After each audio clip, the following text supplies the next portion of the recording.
pelaku utama menjaga keamanan ketertiban masyarakat, ya.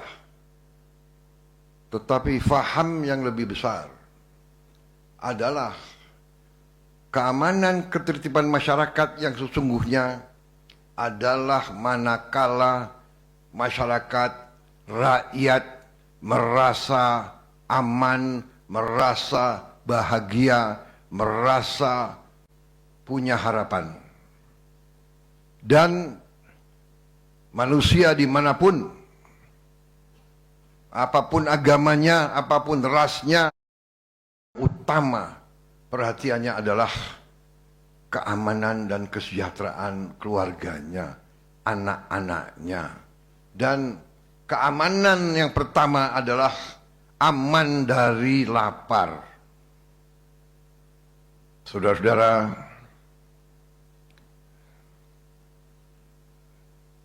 program semacam ini sesungguhnya bukan pertama kali dilaksanakan di Indonesia. Sudah puluhan negara lain melaksanakan. Puluhan negara lain. Dan negara-negara yang maju, negara-negara yang demokratis, pasti punya program makan bergizi gratis untuk rakyatnya. Makan bergizi gratis mungkin tidak penting untuk orang-orang yang cukup berada. Mungkin tidak penting bagi mereka yang di atas. Tapi di seluruh dunia yang saya pelajari, makan bergizi gratis adalah sangat-sangat diperlukan oleh mayoritas rakyat. Waktu saya melancarkan program ini, saya diejek, saya dijelek-jelekin, saya dituduh macam-macam. Saya juga tidak mengerti. Bahkan yang banyak mengejek adalah orang-orang yang terdidik. Profesor-profesor terkenal mengejek dan menghina saya. Dan mereka meramalkan proyek ini pasti gagal.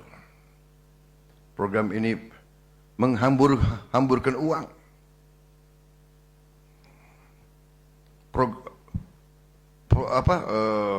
Operasi ini, kampanye ini menjelek-jelekan presiden yang dipilih langsung oleh rakyat, mungkin sebagai ungkapan dendam dan dengki mungkin adalah biasa, tapi sesuatu yang menyerang hal yang sangat diperlukan oleh orang-orang yang belum kuat ekonominya, sungguh menyedihkan bagi saya. Tapi saya yakin waktu itu saya berada di atas jalan yang benar. Saya yakin bahwa tujuan kita benar dan baik. Terlalu banyak anak-anak Indonesia mengalami stunting. Stunting itu adalah kurang gizi. Kurang gizi ini mengakibatkan sel-sel kita tidak bisa berkembang dengan baik. Sel otak tidak bisa berkembang dengan baik. Sel tulang tidak bisa berkembang dengan baik. Sel otot tidak bisa berkembang dengan baik.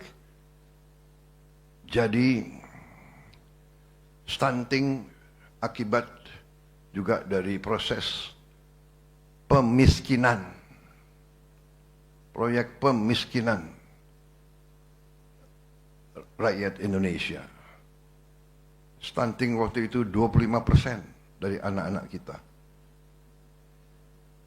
Kita tidak bisa dengan teori, tidak bisa dengan hanya dengan kata-kata, hanya dengan program-program indah. Akhirnya saya belajar dari pengalaman bangsa-bangsa lain bahwa memang satu-satunya jalan adalah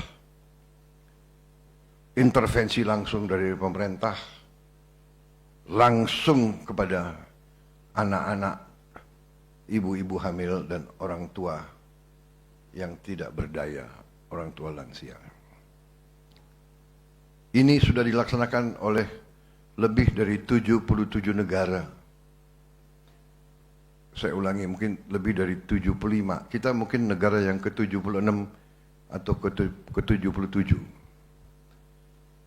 Dan saya lihat waktu itu negara-negara yang persis seperti kita, yang per kapita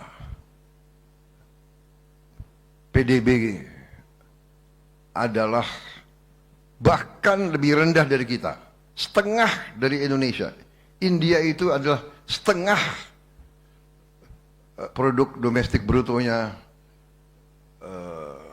setengah per kapita dari kita. Berani memberi makan gratis untuk 800 juta rakyat mereka. Dan sudah berjalan 10 tahun lebih. Bahkan kalau tidak salah sudah menjadi undang-undang. Dan kalau tidak salah mohon dicek, sudah dimasukkan di amandemen konstitusi mereka. Karena itu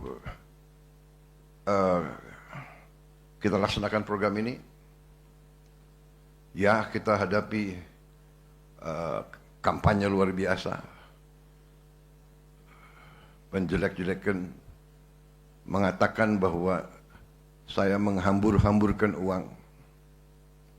Padahal saudara-saudara, uang ini adalah hasil penghematan, hasil efisiensi dari anggaran yang saya dan tim saya yakin kalau tidak kita hemat, uang ini akan dimakan oleh korupsi, akan dihabis-habiskan untuk memperkaya oknum-oknum pribadi-pribadi. Budaya menghabiskan anggaran, budaya menggelumbungkan anggaran, budaya melaksanakan kegiatan-kegiatan yang tidak produktif, tidak ada manfaat bagi bangsa, negara, dan rakyat. Itu terus dilaksanakan. Rapat-rapat di hotel-hotel di luar kota, seminar-seminar, konferensi-konferensi, kunjungan-kunjungan yang tidak bermanfaat. Rakyat ditipu, rakyat dibohongi. Ini yang kita hemat, uang ini yang kita alihkan untuk hal-hal seperti ini. Saudara-saudara, APBN kita tidak keluar dari parameter yang kita tetapkan. Defisit kita masih di bawah batas yang kita tetapkan sendiri.